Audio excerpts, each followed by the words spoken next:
jërë ngeen jëf chers téléspectateurs de suñu média TV maa ngi leen di nuyu ku ci nekk ci turam ak santam ñu fas yéene àndaat ak yéen ci seen actualité du jour di fait divers yi nga xamante ne mooy tolof-tolof yi lëmbee jamono. Nakar tiis ak tumuranke njaxare lañu fanaanoo ci diwaanu Sébikotane ab tuut tànk bu toll ci juróomi at lañu faat bu ñaaw di wuyoo ci turu Adama Diop.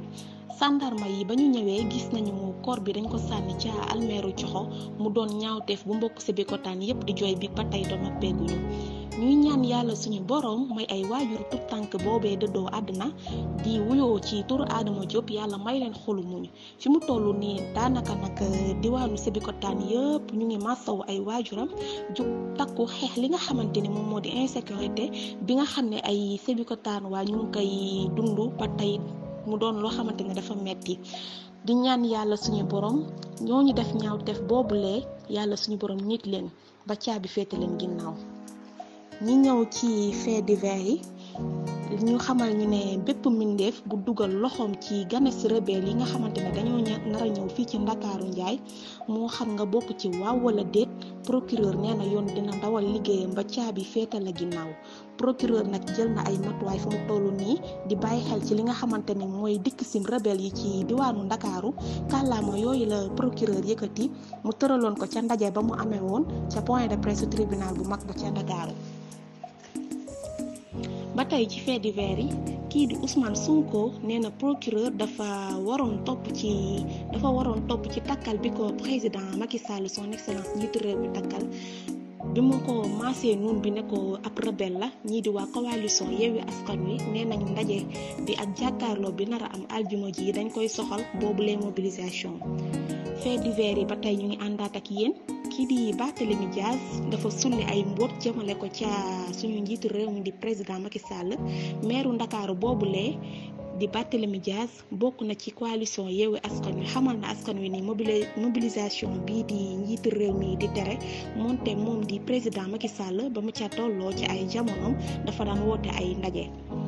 ñi ñëw ci fait divers yi actualité du jour di wàllum tàggat yaram maanaam sport Abdoulaye Seck nee na du gisee kii di coacham pour xamal ko ni dafa war a jouer nee na yenn saa kii di Aliou Cissé ci boppam dafay koy woo léegi moom nee na pour mu sukkandiku ci tanière bi des na.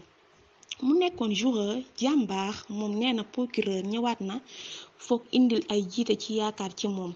te pour mu participer ci tanière bi instant yi dina ko xoolaat ba keroog ñi am yaakaar confiance totale ci moom. léegi ñu jeexalee ci fait divers maanaam ci wàllum faj santé muy coronavirus mbas mi nga xamante ne moom moo lëmbee jamono mu nekk invisible mbokk yi Sénégal moom ak àdduna dafa am feebar boo xamante ne moo leen dab ba ku dul docteur mënu ko gis mu nekk feebar boo xamante ni Sénégal ñu ngi koy xeeb ba tey di jël ay matuwaay di dawal ay xarale pour gën a leeral yoon bi ba xam nañ ci muccee ci mbas boobulee ba ci ay vétérinaire daf leen infecté woon ca atum août 2021. soppe yi ñu doon seetaan lii lañ leen indiloon ci seen actualité du jour muy di les faits divers ñu ngi leen di jaajëfal di leen wax ba suba ak jàmm ci mbaaxu suñu borom. téléspectateurs de suñu média TV, ravi de vous retrouver encore ce jeudi dans votre actualité du jour. Bon visionnage. Tout de suite nous démarrons l'actualité sur les faits divers. Sébikotane, un enfant retrouvé mort dans un bâtiment dans le quartier de Sébi-Coxo. Recherché, Adama Diop a été retrouvé sans vie, sauvagement assassiné dans le quartier de Sébi-Coxo. Le corps de l'enfant a été récupéré sans vie par les sapeurs-pompiers et la gendarmerie. Toute l'équipe de Sébikotane présente ses sincères condoléances à sa famille et à ses proches.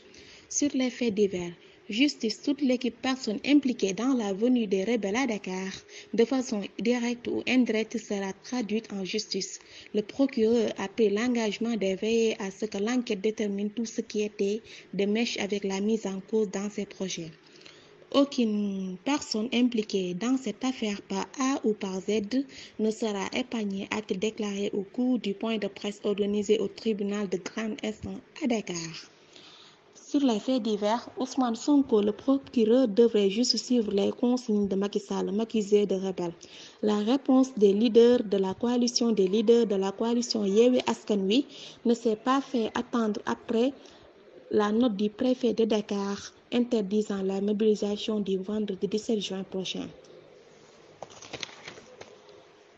Encore sur les faits divers, les manifestations interdites de Yewwi Askan Wi, Barthélémy Dias exhume un vieux poste de Macky Sall. En effet, le maire de Dakar et membre de la coalition Yewwi Askan Wi, Barthélémy Dias, le maire de la ville de Dakar, vient de divulguer un vieux tweet du président Macky Sall dans lequel l'homme, à l'époque opposant, appelait à une mobilisation malgré l'interdiction de son préfet.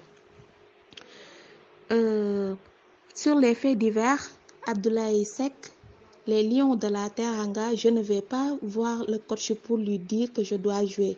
Souvent appelé en équipe nationale par Aliou Cissé, Abdoulaye Seck n'a pas réussi à s'imposer dans la tanière.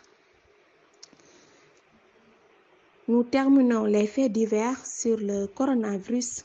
Le Covid-19 peut se transmettre du chat à l'homme, à en croire une étude parue dans la revue scientifique Emerging Infectious Diseases. Les chercheurs y décrivent le cas d'une vétérinaire infectée par le virus en août 2021 à Thaïlande. Chers téléspectateurs, merci pour votre fidélité. C'était tout pour votre actualité du jour sur les faits divers de ce jeudi. Nous vous donnons rendez-vous à demain à la même heure, Inch'Allah. Et n'oubliez pas de rester scotché. Merci beaucoup.